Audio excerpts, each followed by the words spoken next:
becomes a rotz.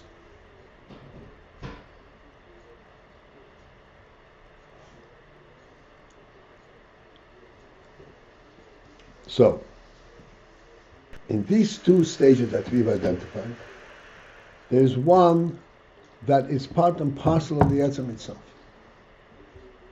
and does not leave the Etzem. This is the presence of the Etzem itself. Then there's a second one. Clearly we covered a lot of ground in these two things, but the second one where it becomes identifiable or referable separately.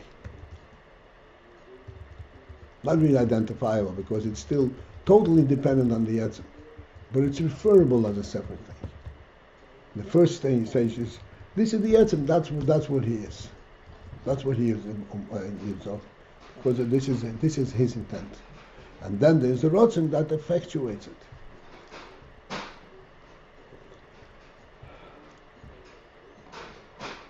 This is the point that we made. This Kavanah, this is the real Etzem. It's inseparable from the Etzem. In the Rotzen that emanates, that results from this Kavanah, that comes through to a, so to speak, and a state where it actually reveals and creates that kavanah on a revealed level, that is already in a certain sense a creation.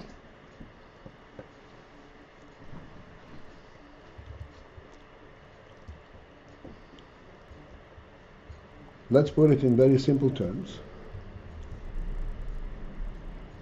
This kavanah Eliyena is to have a world. And for that purpose, there's a rotzen. The rotzen to create a world reveals itself. For what purpose? To make a world. So clearly this is a secondary level. The Kavanah Elyon is to have a world, and this is to make a world. That is already on a secondary level. Why make a world? Because there's a Kavanah in making a world. The Kavanah is that's which is contained in the Etzem itself.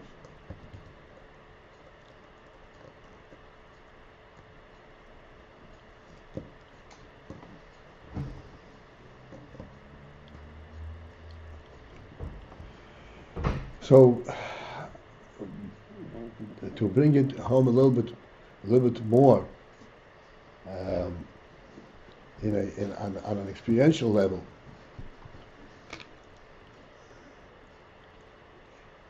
in a human being, as we spoke this morning, although practically speaking, everything a human being does can be interpreted in some kind of a chitzonistic manner. As a matter of fact, a shocking thing. All the wise guys that are based on the idiotic theory say there is no such thing as a true want from a human being. Everything he wants has an ulterior motive for personal gain. Everything.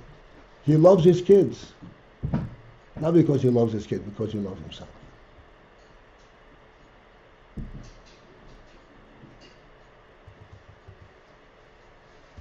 I remember a man who was supposedly a smart man.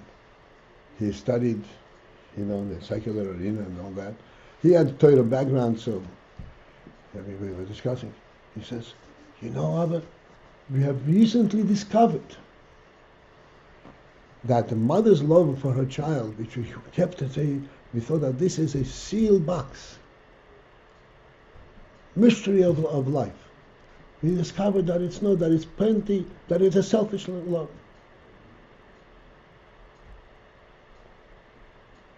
Okay. The truth is, they discovered nothing. They discovered nothing. They discovered a means to take life out of the human being. And what is the discovery? The discovery is, we thought, and this they actually say, we thought that a human being moves around because he has life in him. Life is some kind of mysterious reality. There's nothing mysterious about life. Life is a bunch of little muscles and nerves that fight, that affect each other, and that's what happens. There's not a reality to life. It's not a reality to that. There's not a reality to anything. They discovered. What's the point of mentioning that they discovered? Mentioning that in the world, if we were going to examine the world per se, without going into understanding what is really happening, it's definitely possible to understand, to explain everything that's happening in the world. Not to explain the significance of it, but what's factually happening entirely on a practical chitzonic level. Without an iota of truth, without an iota of life or anything like that.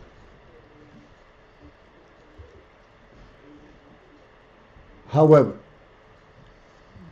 despite the fact that it's possible to negate everything, we don't agree with that at all.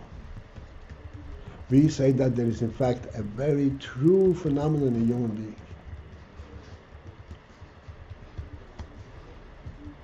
And the life in a human being is phenomenally real.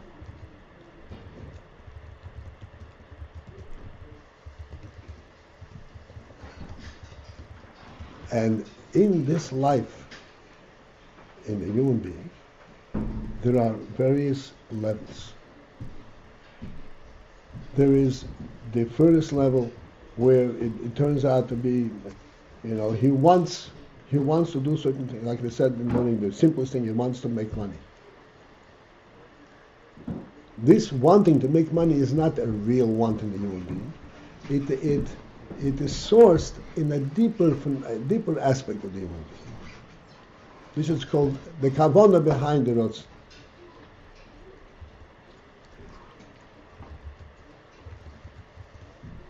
And again, there are chitzonius rotzim, pnimis rotzim, all the way into the kavanah. What's the kavanah in the human being?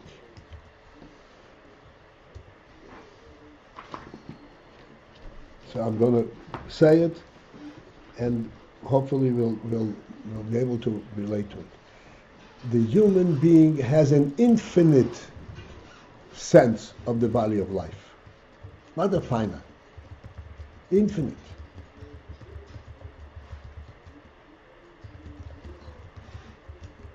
And this is evidence in many instances. In many, many instances, we always speak about the fact that a person who is barely alive, his last breath, that breath is precious to him. He's never going to eat chocolate or ice cream anymore. That breath is very important to him, very precious to him. Not because of any experience that he brings, but because of the reality of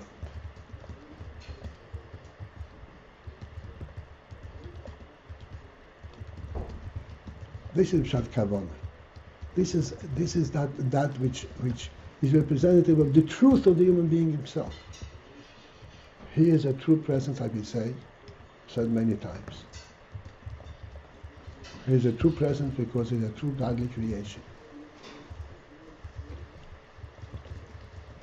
Of infinite depth and truth, and everything that he does has all kinds of different reasons. To raise a family and to pay bills and to have covered, all kinds of different things. Ultimately, underneath or on top of it all, is this kavanah of the truth of life. like we're pointing out lately, we were talking about this a lot, it's a phenomenal thing. A person can much easier suffer a patch, a hit, a hunger, deprivation, than insult. It's an amazing thing.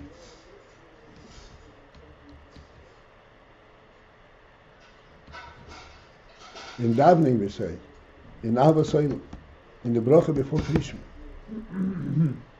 And what? Not to be embarrassed. And in benching. Shaloi neighbors. When you call him Elam boy. That's what you have foremost in your mind.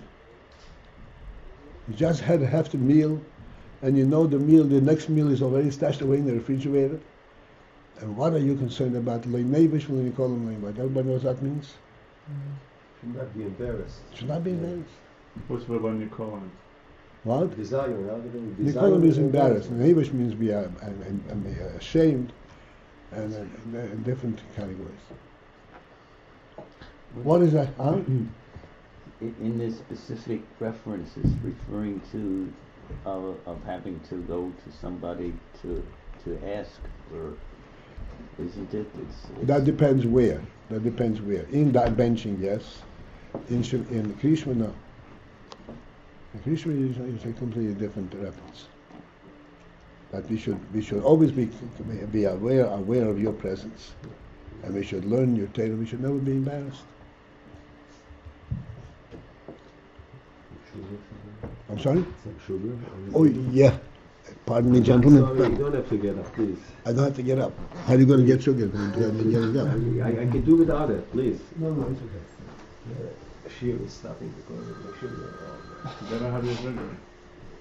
You need the sugar, it's important. very nice, very nice. Big celebrate.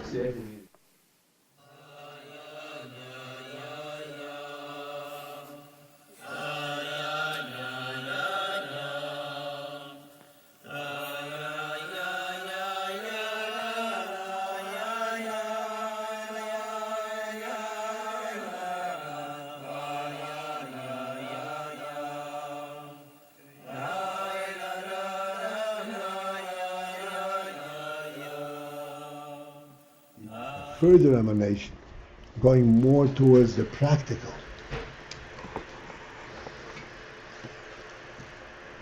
There is Pnimis and what's in the Chitzini. This is hot water, yeah.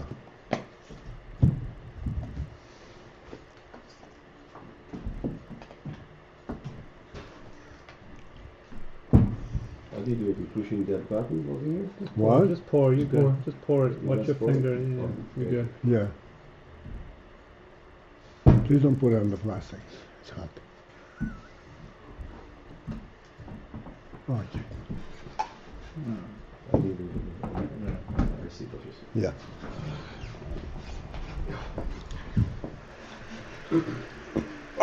So this element that we identify now, in the Rotzin and so forth, ultimately this is something which is representing the truth of the human being. Because it's a true creation, this is why he has all of these qualities. And what is busha? What is embarrassment? Embarrassment is where you are discounting the truth of his being.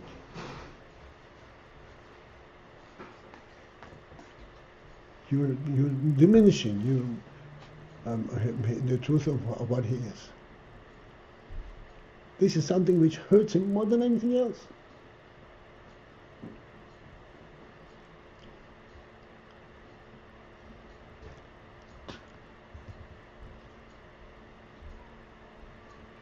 Lahavdil, not in the kedusha arena, but the world is kind of mimicking, replicating, certain things in principle. Years ago, not that many years ago, but this was a common thing. It was called duel. You know what a duel is? Sure. I don't know what A duel. Duel. a duel. A duel. Oh, yeah. A duel. What was a duel? A duel if one guy embarrasses another guy, he cannot tolerate embarrassment. Insult, I'm not going to take it. And they're going to put their life on the line. Life. Literally. And this was a whole system where the people would stand, if it was, at a certain distance from each other, with referees, and they would draw a lot who shoots first, and they would shoot at each other at close range. Put their lives on the line.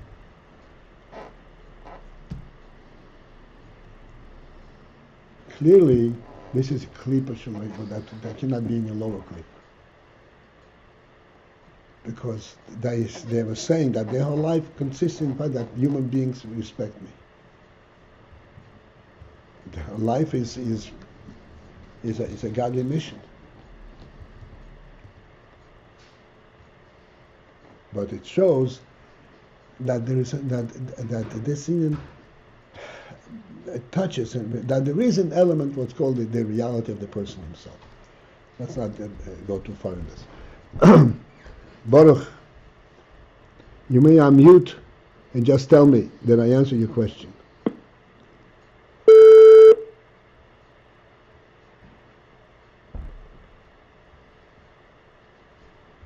All right. Probably answered it very well. So Yeah. he's able to go back to sleep. I can't believe it's sleeping. All right.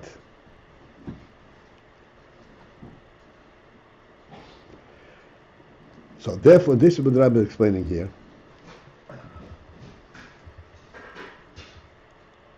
He explains that the world, even though this Rabbi is... Paltiel, Yes, sir. I'm sorry, I went to go off mute tonight and I pushed the off button. Oh, I heard the response. Yeah. So the kavana is the higher, the internal Rotzain level. Right. The kavana is not any kind of emanation. Kavana is kavana of the Etzem.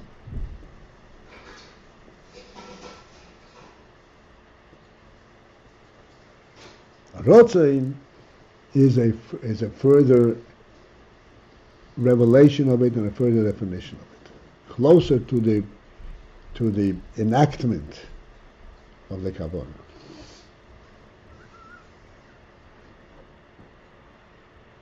And this distinction you made earlier between how did you put it? He has a world and he makes a world. He has a world is somehow the kavana level.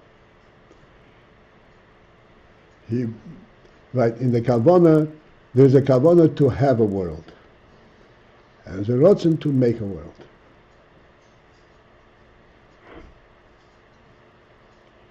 The kavana to have a world brought about the rotzen to make a world.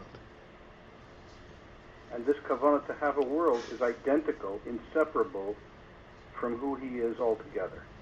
Well, that's what we said, that yes, essentially, okay? Essentially, yes. In that itself, there is a kavana of mitzvahs and kavana of the world. And there, that itself is already, the reason that there was a kavana in the world is because there's kavanas of mitzvahs. Ultimately, the mitzvah, Torah mitzvahs is what represents the atzmos. All right. Thank you for that long introduction. If we say Torah mitzvahs is rotten atzmi and the kavana is dirab ha'toyim.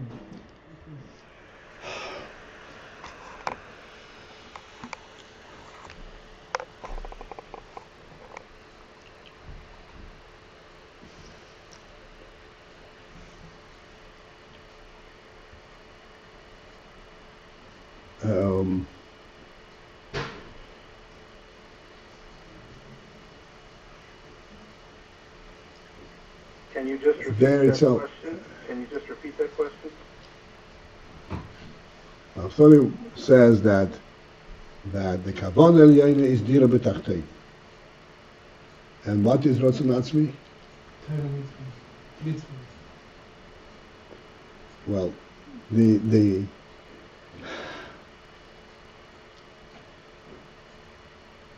and I don't see exactly how that identifies them.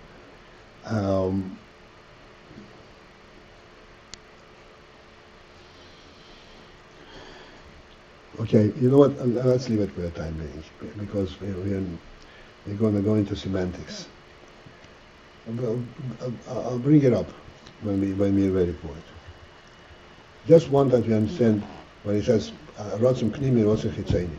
Rotzon Chitzoni has an ultimate kavana behind it. Rotzon Pnimi is a Rotzon Atzmi. This is what exactly he wants.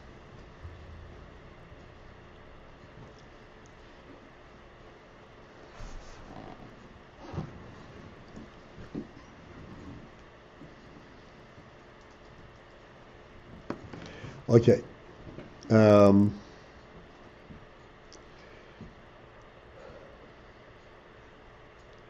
want to start on the line that begins with what Hayishtalshalus, and that is 8 lines from the bottom of Mem Zayin. At the end of that line, V'lochein Meha'or Azu. Thus, this Rotzon Chitzoni is a Ha'ora Levad, and this is a Ha'ora, and this is only a Ha'ora, which means it's only a reflection of the real Ayin slave, and therefore Meha'ora Zu, from this Ha'ora, Beribu Hishtalshalus, because this is talking about Chitzonis, Beribu Hishtalshalus Miyoid, with an enormous amount of Hishtalshalus of descent and changing downwards. Nizhabu mitzios achitzenim legamri. Came to be the mitzios, the presence of chitzenim legamri, thus with that which is totally chitzenius. Chitzenius legamri. Mehamadreges atachtoines, from the lower madreges, beriboy hatzimtzumi. With the enormous, great quantity of tzimtzum. What is meant? What is the meaning chitzonim legamri?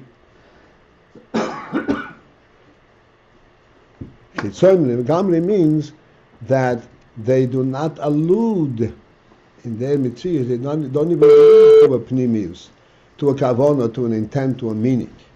Chitzonim legamri. Something that exists within the chitzonistic existence without any connection, without any allusion to a truth, to a true presence. Like we always quote from the Rambam, Motzu Rishi Mamtzi Kol Nimtza. There is some kind of a truth in their existence. Chitzonim legamri, they do not allude to a truth of their existence.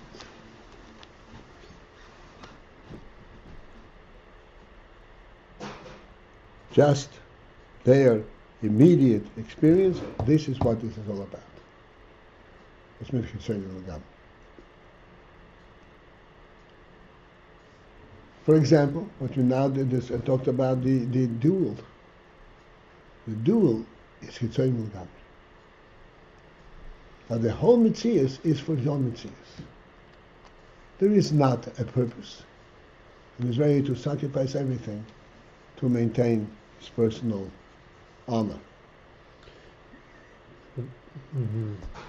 That we pointed out was like perversion of. But here we're saying nishtal shell, so that would seem to imply an orderly progression. Hishtalshalus is an orderly progression,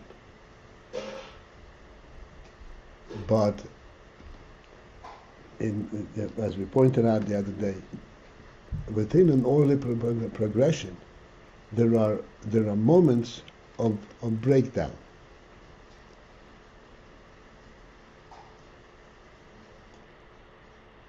Let me put it this way. We discussed it the other day. Addiction. Remember I explained what addiction? Addiction is also a gradual descent into the abyss. But it doesn't happen ultimately by a gradual descent.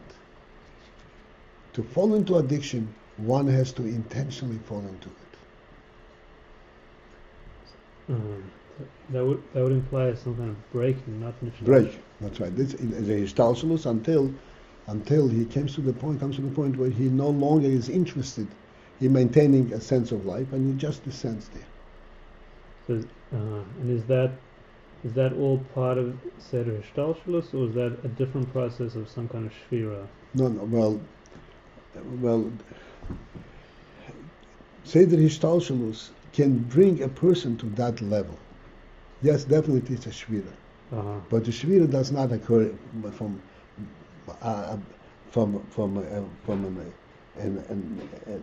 no source. One reaches a certain point where he simply doesn't want to fight anymore, and he says, "I'd like to rather go there." So you see, from the reality of freedom of choice. Maybe. Nishave, Mitzias, Achitzonis, Chitzonim Legamri. In this duel, normally everybody has some kind of as we said, what is an addiction? Addiction means a person can do something very, very destructive to himself or others, whatever it is, without an iota of regret, without an iota of sense of what is the reason I'm doing? There has to be some kind of redeeming factor. I'm looking for a redeeming factor at all. Where is there a godly service, a godly spark, and an allusion to a godly spark, to go in a duel and kill each other for an insult? Yeah. Right? That a person can only reach by intentional pursuit.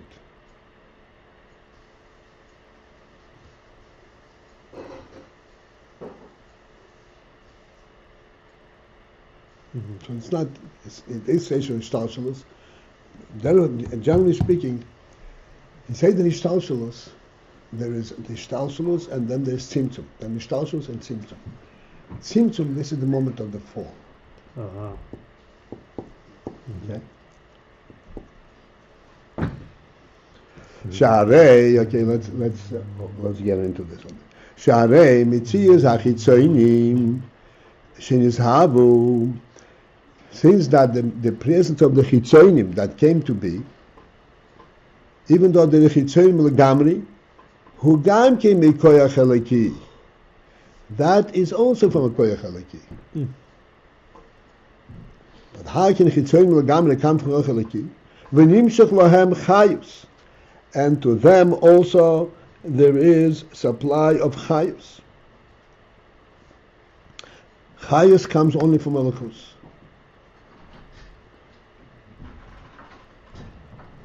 The atom mechayas kulam.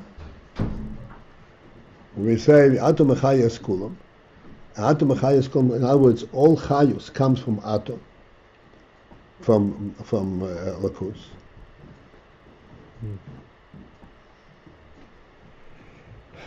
And therefore, the chayas is nimshach even to the chitzayin.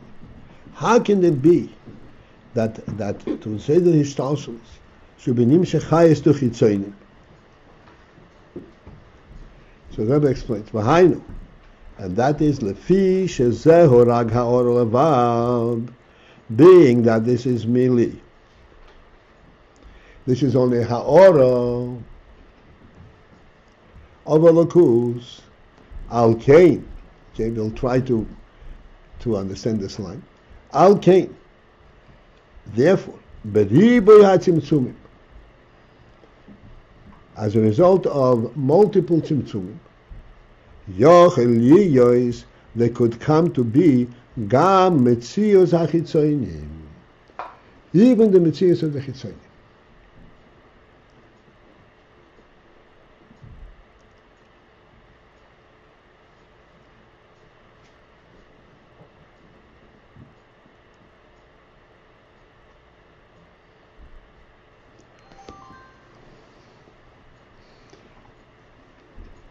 Let us go back to our example of the duel.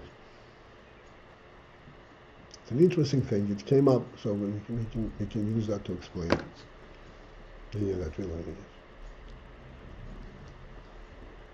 If this human being who is now standing in a duel, if he perceived life as a real presence, not as an experiential presence, he experiences life. It's a ha'ora. It's an allusion to life. It's not real. If he experienced it as a reality, he could never go to that point. You don't give up a reality for any reason.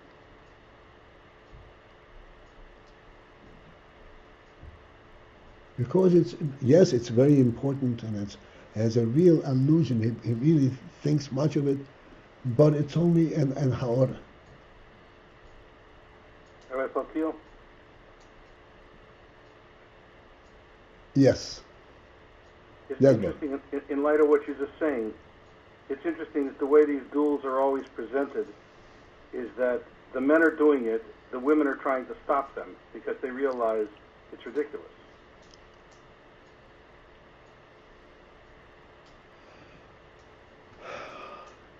Right. Well, maybe sometimes we'll discuss it. There's a lot discussed about this principle. Pity. But it's It was a tremendous pity. It was a pity on the men and then the women. but it's an interesting thing that we are just learning about this, and we have a so to speak a clear demonstration, understanding of what's going on here. If this was, if their sense of their life would be a sense of the mahus, of the reality itself, they could never step down to that level.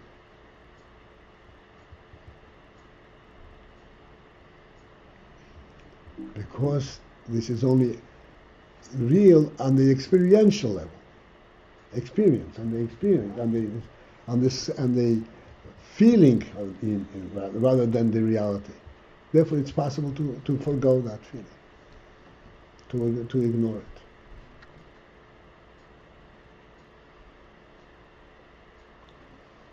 This is when we're talking about chitzonius, because world is chitzonius. Torah mitzvahs pnimius. A yid who has a shaychus to Torah mitzvahs could never stoop down to that. It's a reality. This is a little bit like the story you told the other day about the man who, I don't know where you heard the story about the guy in the trenches in the war who says, "You can't kill me, I have a family." Right.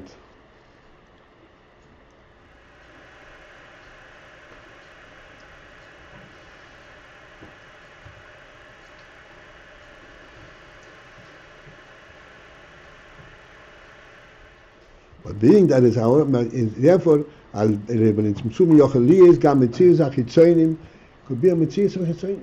and there is chayus to it. There is chayus to it. He also feels the embarrassment and the depth of this embarrassment and so forth, to the point where he can go to a duel, and this is also coming from Kedusha. But after tremendous hell of a hester, where he loses sense of what he's doing.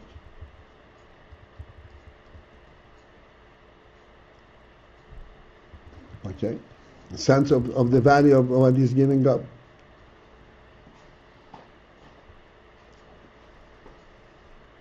Ma she'en kein. Okay, we just go one more step. Ma she'en kein. Whereas Mibchinas oir atzmi, from the aspect of oir atzmi, not oir chitzoni, not oir atzmi, an oir that represents, that is true in and of itself, represents the atzmus holocaust. Where it says, lichvoidi liacher loy eting,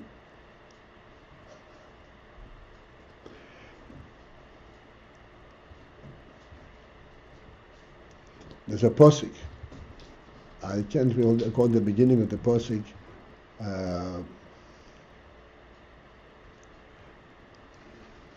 but at the end of the pasuk it says, "Lichvoidi ani Hashem." I don't remember exactly what it is.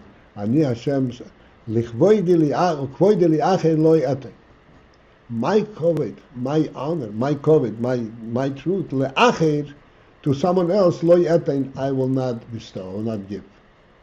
The truth of my being, I will not share it, give away to anybody else. What does that mean? Give it to someone else. The Rebbe is present everywhere, but there is no way that from this kvedi, from the Ani Hashem, should end up in the chitzoni. Leacher, to that which is acher, that which is separated from me, becomes an acher. They cannot possibly have that reality. I will give them, they can go the chitzonius of it, the experience in the illusion of it and so forth, but not the essence. Oir atzmi, the kvodi atzmi, that they will not have.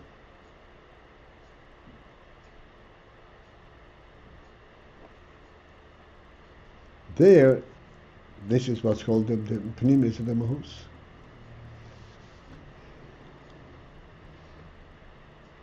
The reason that it's impossible that it should go into chitzonium legamri, is because it's only ha'oral about. It's not the real thing. Did you say pnimis of the mahus? Pnimis hamahus. Sorry? Did you say pnimis of the mahus? No, pnimis and mahus. This is the same thing.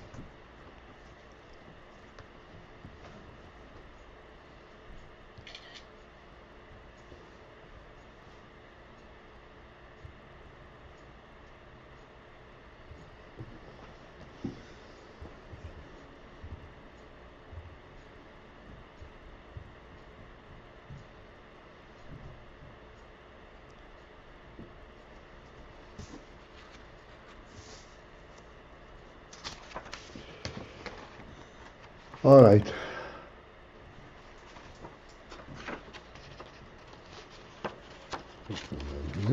So if we sense, if we sense real life, that's mahus.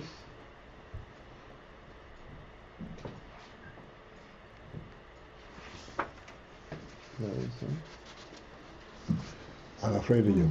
Okay. I'm sorry. Oh.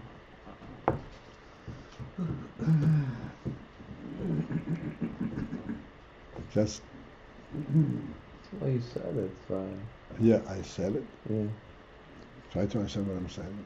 If you want to put it into your hands, it's too dangerous. Okay.